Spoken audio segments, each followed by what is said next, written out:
The three main blockers, and I touched on some of these things in the first one, I want to go deep into them, are one, imposter syndrome, two, fear of judgment, three, fear of failure.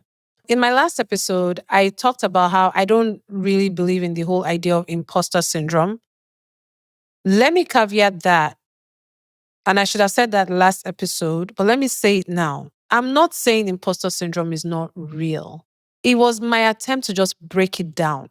Because sometimes when we use all these big words, syndrome, trauma response, triggering, all these things, it almost takes away the responsibility from us and then into like, oh, this other thing that is just unreachable and just far. And it's not me, it's not my fault. It's the syndrome, it's the trauma response. There's room for those things, but I'm saying we kind of throw it around a little too much and overuse it, and it becomes a crutch in our lives. I'm going to iterate again and talk about the two main things that I believe really going on when people say that they're experiencing imposter syndrome and it's their reason for not feeling like they are ready. Number one, it's either there is a skills gap, an experience gap. And in that situation, you need to identify where the skill gap is and fill it. And then you'll feel ready. Or maybe you might not feel ready, but at least that excuse goes away. And then you're at least equipped and prepared. Being equipped and prepared is different than feeling ready.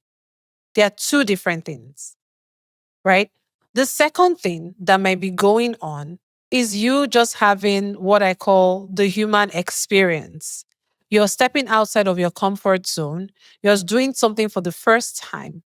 It's not likely going to feel great. It's ugh. Sometimes you may just feel like, oh my gosh, open the ground now and just bury me. I don't I don't want to do this. I don't want to face this crowd. I don't want to send that email. I don't want to ask for that thing that I know I really, really want and keeps me up at night. You're stepping out of your comfort zone.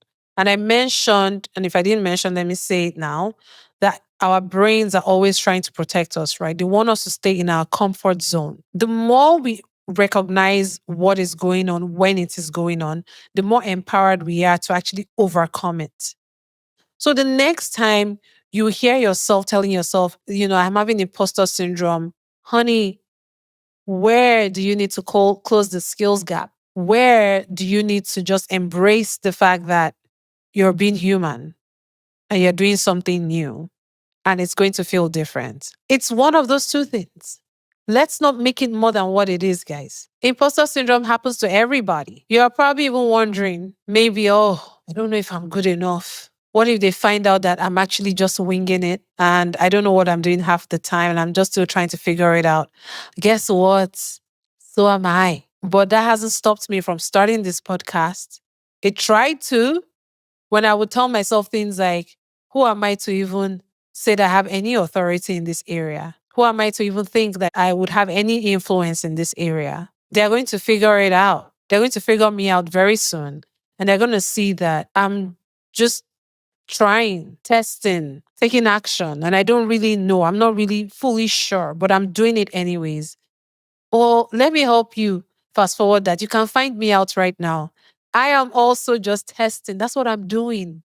You guys, I'm not fully sure. Like, I don't have everything all laid out, but I'm doing it anyway.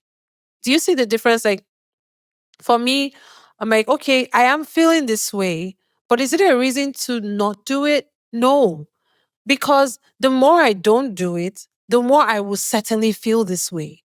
So the only way to actually find out if I'm worth the salt is to actually do it. Imposter syndrome is real, but is it? Or is it just the stories we've built in our minds? Is it just that training that we need to do? Is it just that book that we need to read? You know what I mean? The second thing is the fear of judgment. Oh man, I love this one and I can go to town on it. I went to town on the first one that I recorded. So I will try to go to town on it again this time. This fear of judgment thing, Let me let you in on something very quickly.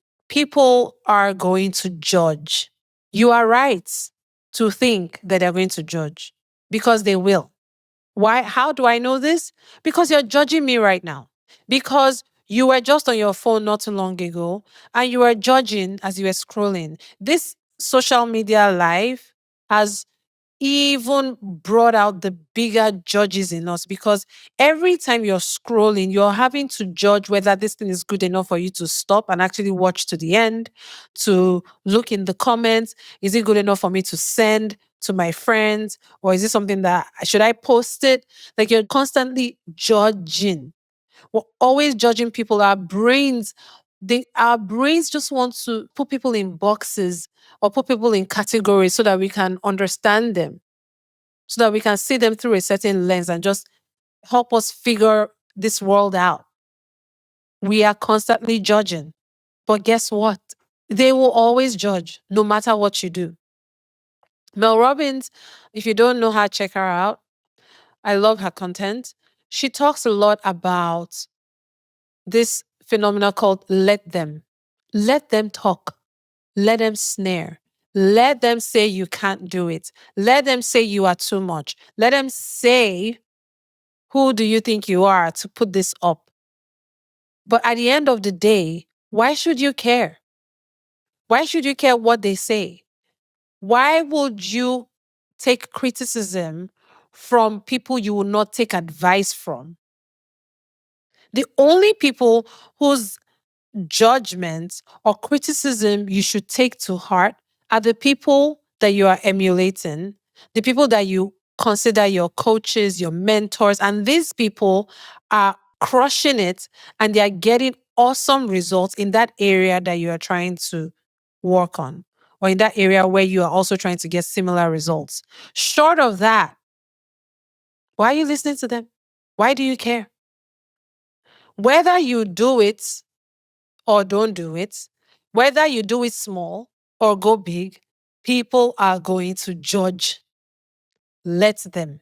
And have you noticed a lot of times the people that judge, the loudest ones, they are not doing anything close to what you're doing.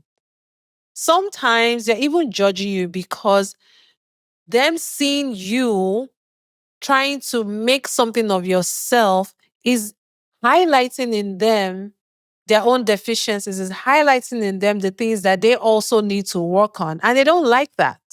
They don't want to be left alone in the land of we ain't going nowhere, but we want you to come with us. So they're going to judge.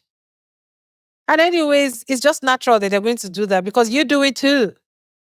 So once you understand that, that should no longer be a reason to not do something because either way, they're going to do it. So you might as well do something good for yourself. At the end of the day, it is your life. Your life. Like, I think sometimes even saying it out loud is like, it's my life, as in my own life or mine. Why am I worrying about what they are thinking about my life? I'm not saying that everyone should just do whatever they want and not care anything at all about what anybody thinks. Don't consider people. Don't be tolerant or watch how you speak, how you show up. That's not what I'm saying. I'm saying that you don't let the fact that people are going to have opinions stop you from doing what you want to do with your life.